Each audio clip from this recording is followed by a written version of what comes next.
it's really a privilege and an honor to be invited here, and particularly by a region who has a leader who is interested in learning from others, and that means that what you're doing at the moment is good, but it could be better.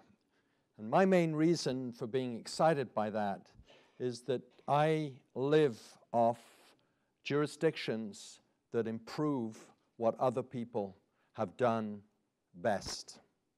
And I want to be able to go to other countries and talk about the Peel region way of reducing crime and violence. So your introduction, sir, gives me courage that I know is shared by many of the people who've been working in the background to get this event to happen. I'm going to talk to a title that says making this region safer. You're as boring as Ottawa, actually, in terms of standard homicide rates. But I don't think we need to be too complacent about police crime statistics in Ontario. What we know is that only 30% of crime victims in Ontario will report to the police. That compares to 40% in Quebec and 40% in most other countries.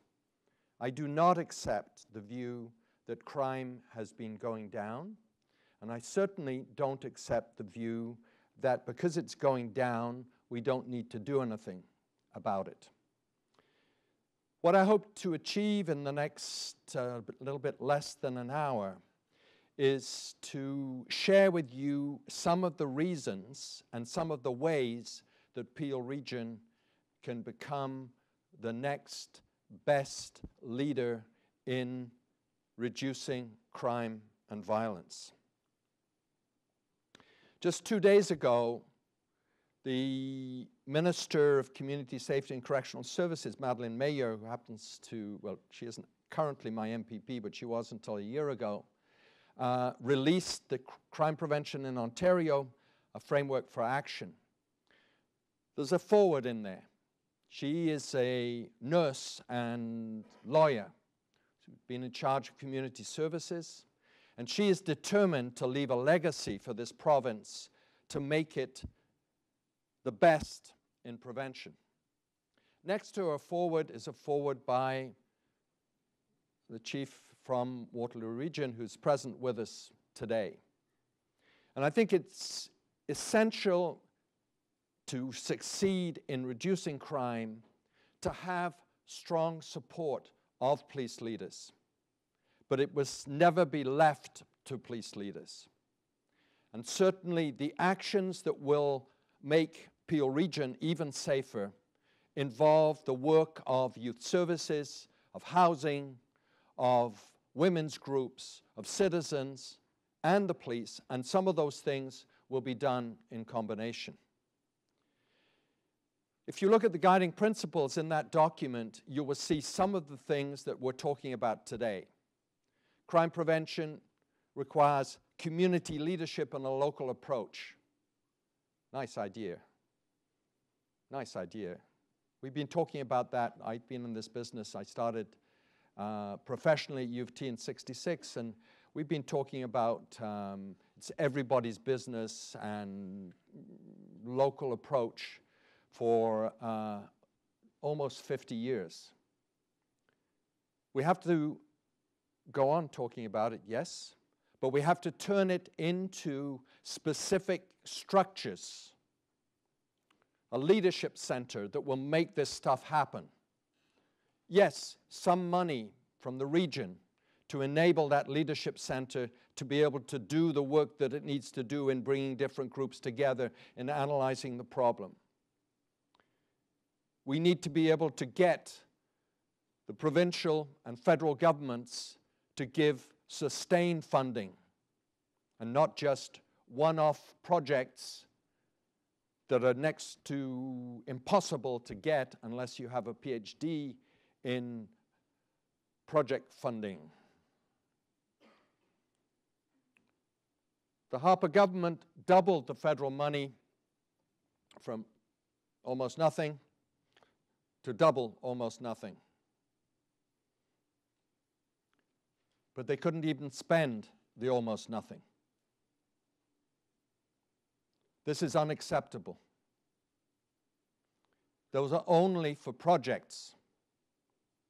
We have to have national leadership that is going to ensure that there is serious money put into prevention federally, that there's serious leadership. We had a national action plan and money flowing through to the municipalities to deal with the financial crisis. I don't think Canada faces the sort of crisis of Venezuela or of Mexico, but I do think one of the things of which we are most proud is our safety. And in order to keep that safety, we have to get serious about prevention. The reality, though, is that it's the province that controls most of the levers. Schools, housing, social services, policing, municipalities, Aboriginal issues where those exist, diversity.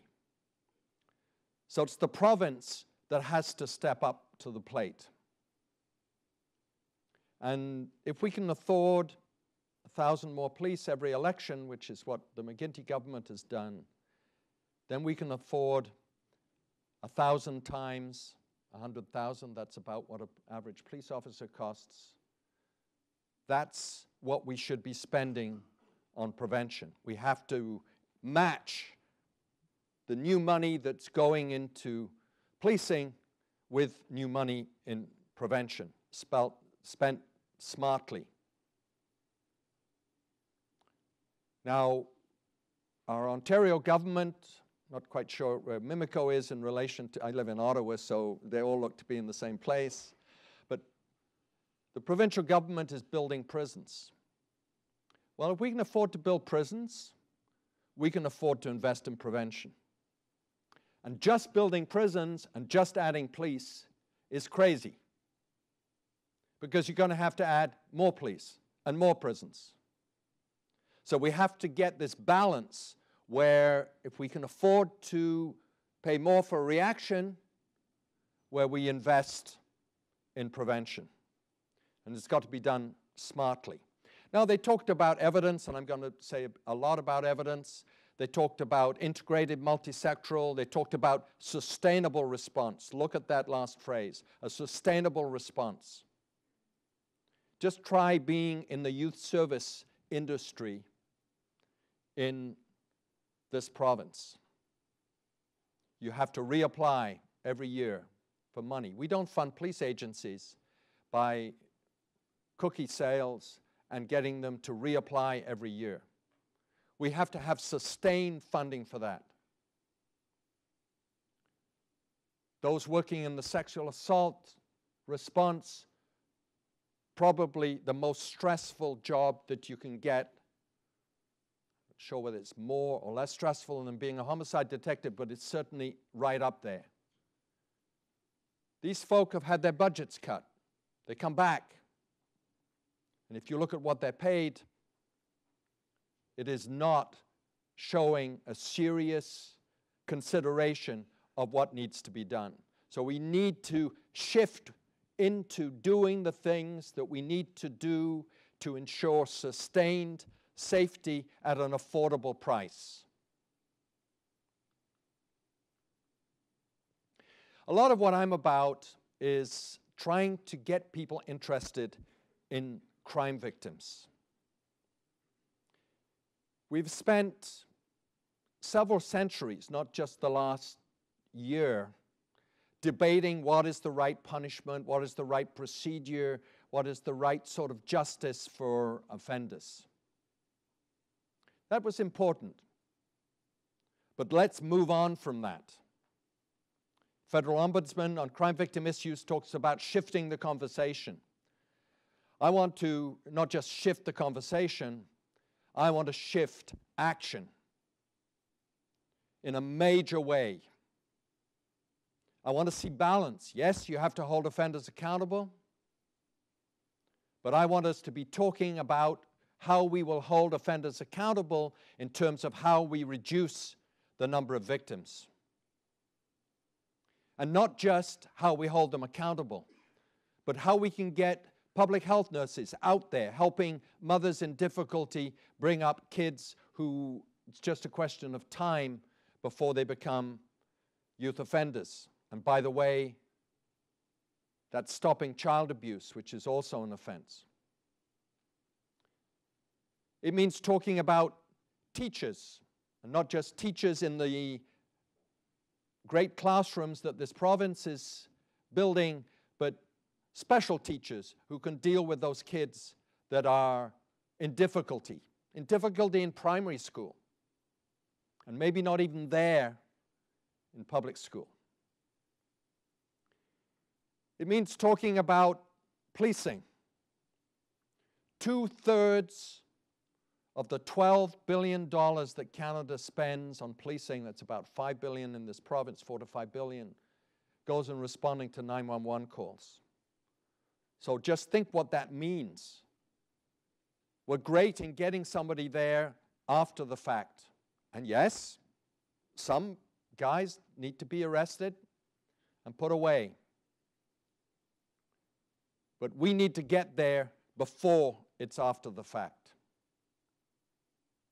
And we need to talk about what cities can do. I'm uncomfortable as to whether you're a region or a city or a municipality or local government. In Ottawa, we're ahead of you. We've done away with that. We just have one level of local government. It makes life so much easier for folk like me.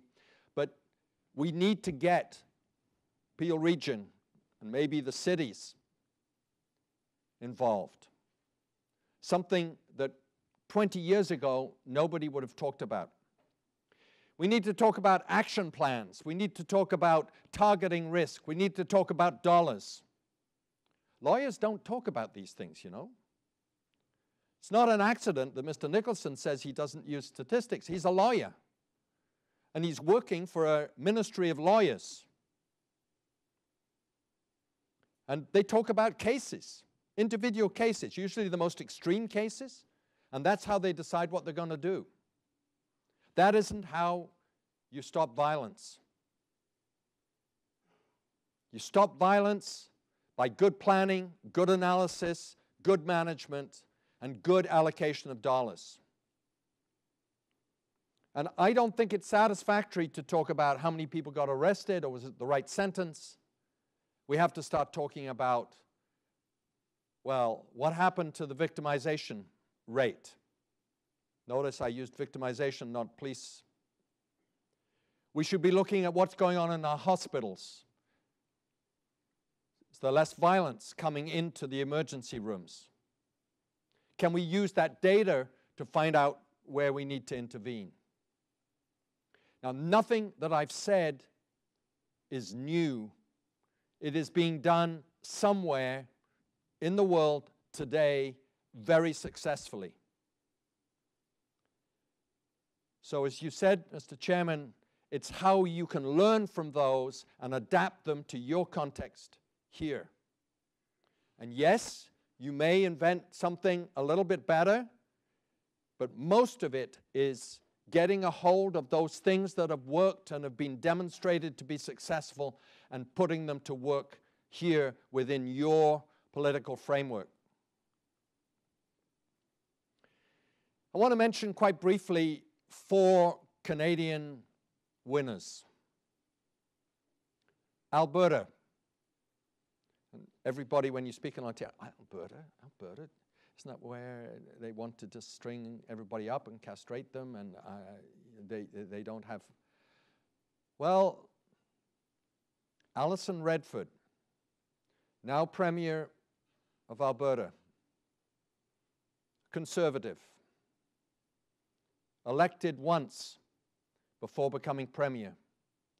The only thing she did during the period of time before she became Premier was institute and champion a balance